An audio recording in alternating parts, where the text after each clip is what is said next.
Hey guys, Jay here. So I have to admit, I've never been a huge fan of PS Audio components. Nothing wrong with them, just that they never sounded extraordinary to my ears. But that all changes with this new DAC from PS Audio. This is the Gold Stellar DAC that they released last year, and it has some very interesting technology inside. I got to hear this DAC earlier this year, and I was very impressed and I wanted to bring it in to review it in my system. And after trying it for a while, I have to say this is the best DAC I've heard from PS Audio, period.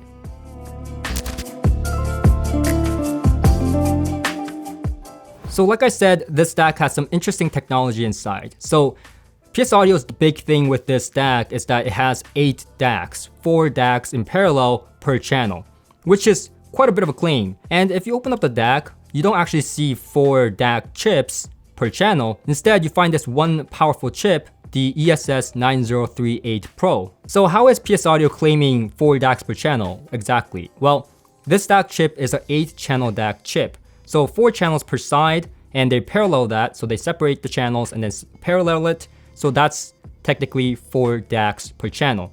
But why so many DACs in the first place? Well, if you put 2 DACs in parallel, that is supposed to decrease the distortion by a factor of 2. The idea is that the more DACs you have in parallel, the lower the distortion is. Another thing that PS Audio and other companies that put DACs in parallel claim is that the subjective sound that you get from parallel DACs is a bigger scale and more musical kind of sound. So essentially, there's 2 benefits to this. The objective, lower distortion, and the second, which is the subjective, bigger scaled sound that you hear in your system. However, in terms of the distortion characteristics, well, yes, the specs posted on PS Audio's website is quite impressive. That's pretty low distortion, but that can be also said about many of the other DACs that's using this chip, like the Eversolo Z8. And those DACs cost way less. But when it comes to a DAC chip is a very small portion of the overall fidelity that you get out of a DAC. The output stage matters, as well as the power supply.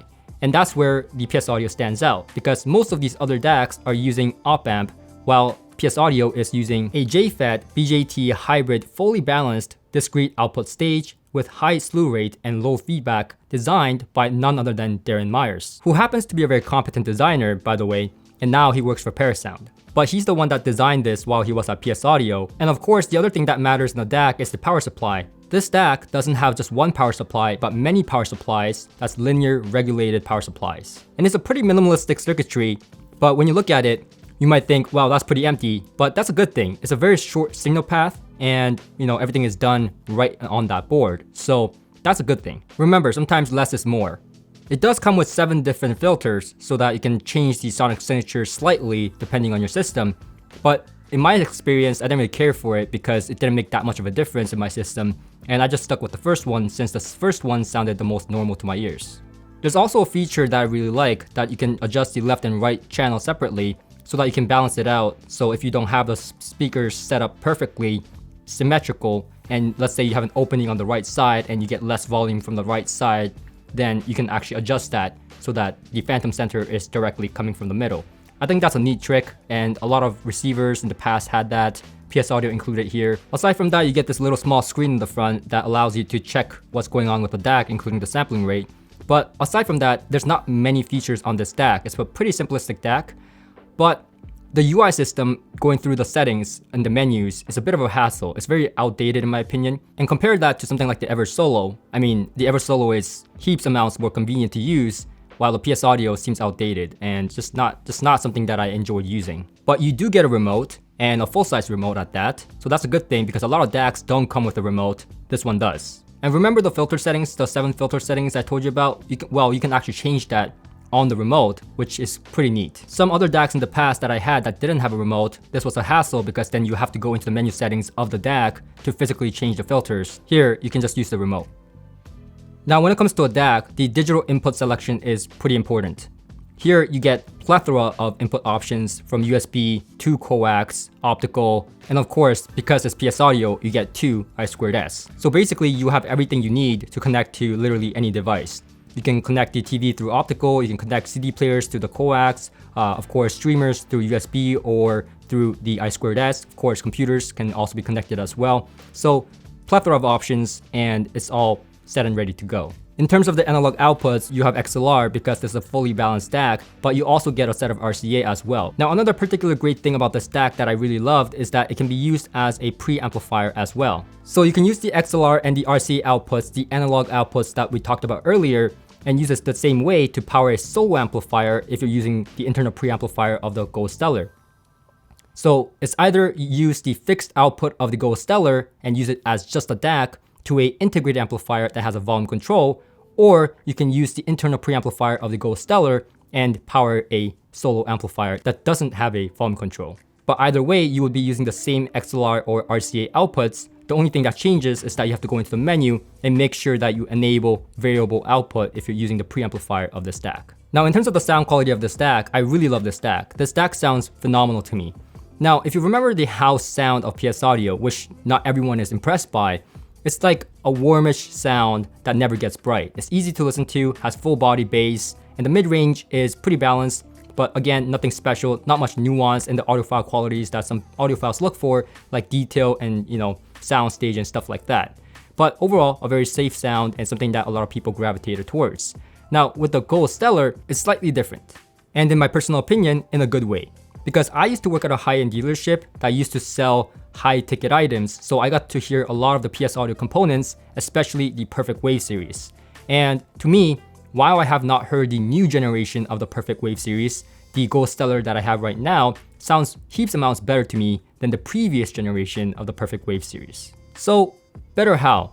Well, first of all, it's still a PS Audio product, so it still sounds like a PS Audio house sound. It still has that bold meatiness in the bass with lots and lots of texture, and that's one thing I really like about PS Audio components. They never sound wimpy. It sounds full, muscular in the bass, and bass is something that I'm not worried about whatsoever with PS Audio products. And when it comes to mid-range, it's balanced like the house sound of PS Audio that we know, but now it's more nuanced and detailed, especially in the vocals and strings.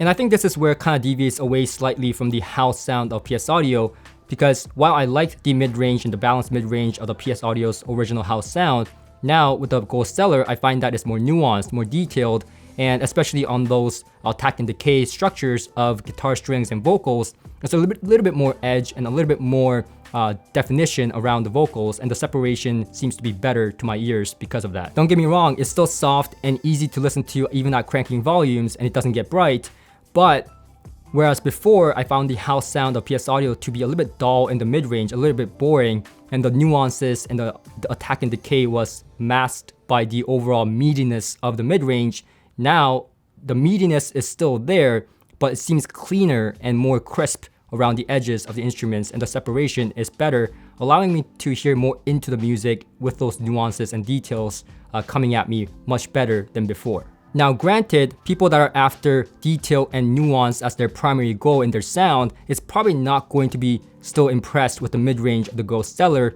since like I said, it's still a soft, much of that house sound of PS Audio, just with better separation and slightly more edge. So it's not a huge deviation away from the house sound of PS Audio, it just sounds a little bit cleaner, but still not the last word in attack and decay and, detail.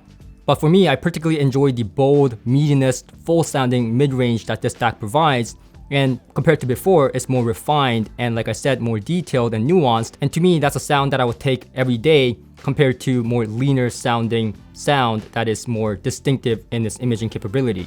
For me, overall musicality in the mid-range is important because that's the majority of the stuff that we hear, and I think the PS Audio Gold Stellar absolutely nailed it here. Now in terms of the treble or the high frequency, I think it's done really well to balance the rest of the DAC. Now, whereas before I found that PS Audio house sound seemed to kind of hit a brick wall when it comes to the high frequency, not really extending past this kind of boundary it has. I'm not sure if you felt that way, but that's kind of how I felt when I listened to PS Audio components. Now, I feel like there's more air. It extends past this brick wall that I seemed to hear before, and now it seems more open on the top band. And it's not that it's necessarily more detailed, but it's more nuanced, it's more air presence. It's not brighter than before, but now I get more kind of this spacious information, and it's more enjoyable to listen to, and I think that really helps with the soundstage as well. The spatial information and the imaging capability within the soundstage is excellent, and like I said, that separation is really good on this DAC. Now the soundstage of this DAC really did impress me because PS Audio components in the past never struck me as, oh wow, it has amazing soundstage. But this DAC does. It does have quite amazing soundstage, both width and depth. And that really adds to the musicality that this DAC brings to the table, because I now hear things into the music way more with great layering, and the soundstage is wide and deep. Even compared to something like the Denafrips Terminator that I absolutely love, a great R2R DAC, I found the soundstage to be more exceptional, more deep and wide. Now, while the Denafrips was better at imaging and a bit of a leaner sounding DAC, and that's maybe something that you want, is more nuanced and detailed and a lot of micro detail, the PS Audio Go Stellar also has now micro detail. Macro detail and dynamics with PS Audio components? Absolutely. But micro detail and nuance is not something I expected from PS Audio components. But now you do get that here with this Go Stellar DAC, and most importantly, you don't lose that boldness in the bass and in the mid-range. That fullness is still there. Now it just feels like it's more refined with more detail and nuance that you can hear into the music more. All this to say though, to me, this DAC's sound signature reminds me of a higher end, more refined, more nuanced version of the PS Audio house sound that I know. Now, I didn't use this DAC as just a DAC, but I also used the preamp capability at times, empowering solo amplifiers like my NAT monoblocks. And in that review of the NAT monoblocks, I specifically talk about how it was such a great match with the NATs. And NATs are known to be finicky with preamplifier matching. And in those cases, I even preferred the internal preamplifier of the Go Stellar, even compared to a solo separate preamplifier like the BHK preamplifier from PS Audio, or any of my other higher end preamplifiers. And like I said, the NATs are pretty finicky with preamplifier matching, and maybe the synergy just worked out better with the internal preamplifier of the PS Audio Go Stellar DAC. But a lot of the times, not just with the NATs, I found that the internal preamplifier worked quite well with multiple amplifiers that I had in for review. Granted, it didn't always sound better than a separate preamplifier, but a lot of times it was very passable, if not amazing, and that sound signature that I described with the DAC was still intact when I was using the preamplifier. If you've been watching my channel for a while, you know that I'm not a huge fan of integrated preamplifiers, especially in DACs. But this is different. It's actually pretty darn good, and it works fairly well with most amplifiers I've tried, and really sounds great. Now, I also have the Stellar Gold preamplifier, which is the matching preamplifier to this DAC, and yes, it does improve performance when I add this preamplifier into the chain, but not by much, not as much as I thought it would. The internal preamplifier of this DAC is so good that it was about 85% of the performance in comparison to when I was using the separate Go Stellar preamplifier. Now, as for sources, I used the AirLens, which is the matching streamer to this DAC. And of course, I used the I2S, which is the connection that PS Audio is known for and swears by. And the resulting sound is nothing but exceptional. In my review of the AirLens, I specifically said that how this is a really good streamer that matches really well with the house sound of PS Audio. And that is true with the Go Stellar, but even more so because now you get even more nuance and detail and more this sense of black background with better separation, and it's super quiet in the background. It's like pitch dark and all the information is spotlit, but again in a soft, meaty, textured way. This is kind of like a PS Audio house sound on steroids. Now, I also tried the Orender N20 streamer, which is my reference streamer, and that streamer unfortunately only has USB. But it was a good thing because now I can test the USB capability on the Go Stellar. And when I connected it to it, I wouldn't say one is necessarily better than the other. I think the Go Stellar sound signature is still much intact. It's just about which streamer actually elevates that performance to a higher level. And in this case, I would have to give it to the AirLens. I think AirLens is actually a really good match with this DAC, and it was made to work together very well with the I2S. And lastly, I'll say this. In the last few months of me having this DAC, I keep putting it back into my system. I have a lot of other DACs to review, but I just keep coming back to this DAC. It sounds so musical to me and right up my alley that I just keep coming back to it. And I think that's worth noting because when a reviewer or really anyone keeps coming back to a component, I think that's when you know you really love what you're hearing. And putting money where my mouth is, I might actually purchase this DAC from PS Audio as my reference, or at the very minimum, for my own pleasure listening, because to me, it sounds so musical and right up my alley. But that's pretty much it in terms of my experience and journey with this DAC for the last several months. And if this video was helpful or entertaining to you, then please click the like button. It helps my channel out greatly and it doesn't cost you anything. And hopefully I'll see you in my next video. Make sure to subscribe and follow my journey, and I'll see you guys on my next one. Until next time.